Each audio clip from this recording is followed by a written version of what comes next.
Hey BBC, I am here helping Rhonda prep for school, and you should see the sets she got for her kiddos. I'm in love. Aubrey and Riker picked up these super cute backpacks when they were on sale. This is the relaxed backpack, and I packed Aubrey's all in here because I wanted you to see that there's still room on top. But she's got an insulated bucket tote for lunch bag, the modern toiletry case for a pencil case. Rhonda is blowing my mind here. Wait till you see what we fit in here already. The kids are all set. Everything matches with icons. That's half a giant pack of Crayolas.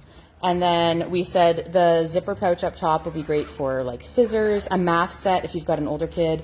And on the back side, the zipper is halfway so you can stand it up. And check it out, 50 markers in the back. They split a pack. Come on, that's brilliant. I never thought about using that for this. So then there's still a back zipper pouch. She's got her regular pencils in here. We got room for a sharpener. You could use that for headphones if your kid's classroom requires them to keep them in their pencil case. I never thought of using this. You're brilliant. So then Riker's got a matching backpack with his little pup on it. Everything says his name, Too Easy. We just wanted to remind you that this week is the cutoff for back to school shopping. So if you haven't shared with your girls, if you haven't bought your own, now is the time. Get it monogrammed, get it labeled. Oh my gosh, I'm in love with this trio.